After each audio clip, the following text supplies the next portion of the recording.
भारत विकास परिषद चंद्रशेखरपुर शाखा पक्षर गुरुवंदना और छात्र अभिनंदन कार्यक्रम उत्सव पालन। पवित्र गुरु दिवस अवसर में भारत विकास परिषद चंद्रशेखरपुर शाखा पक्षर प्रतिवर्ष भली गुरुवंदना और छात्र अभिनंदन कार्यक्रम स्थानीय प्रशांति विहार स्थित पठाणी सामंत शिक्षा केन्द्र परिसर में महासमारोह पालित हो जाइछि। शाखार अध्यक्ष श्री प्रदीप कुमार महाराणा पौरोहित्य अनुष्ठित एक वर्णाढ़ उत्सव अन्य मध्य प्रांतर उपाध्यक्ष श्री सच्चिदानंद नायक, कार्यक्रम आवाहिका श्रीमती नर्मदा दास, अर्थ सचिव श्री मुरलीधर दास, सचिव श्री पूर्णचंद्र साहू, विशिष्ट योगगुरु श्री विश्वरंजन रथ एवं विद्यालयर संस्कृत शिक्षक श्री बिरंची नारायण त्रिपाठी प्रमुख मंचासीन होई गुरुदिवस संबंधित बहु उपादेय तथ्य आलोचना करथिले।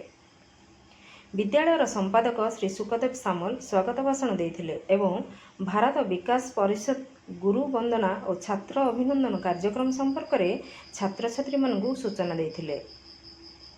विद्यालयर अध्यक्षा श्रीमती नीनादिनी महांती कार्यक्रम परिचालन करथिले। एही अवसर में शाखार पृष्ठपोषक डॉक्टर विश्वेश्वर दास, वरिष्ठ सदस्या श्रीमती विनोदिनी पात्र और श्रीमती सरोजिनी महांती निज निजर वक्तव्य रखी छात्र छात्री मानकु आवश्यक परामर्श देथिले। शाखार सचिव श्री पूर्णचंद्र साहू निजर स्वरचित कविता माध्यम गुरुवंदन करथिले।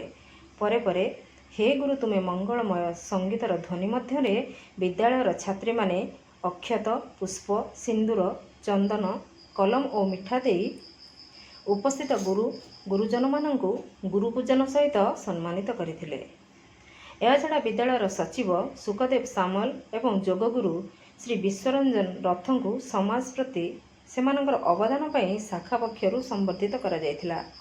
अन्य मानक मध्य श्री प्रकाश चंद्र बेहेरा, अशोक कुमार बल, श्री दशरथ नायक, श्री शशिभूषण जेना, डॉक्टर विश्वेश्वर दास, श्री मनोरंजन दास, श्रीमती मधुस्मिता महांती, श्रीमती अपर्णा स्वाई, श्रीमती विनोदिनी पात्र, श्रीमती गायत्री नायक और श्रीमती प्रतिभा नायक प्रमुख विद्यालयर समस्त शिक्षक शिक्षयित्री एवं बहु अभिभावक एही कार्यक्रम रे उपस्थित थे।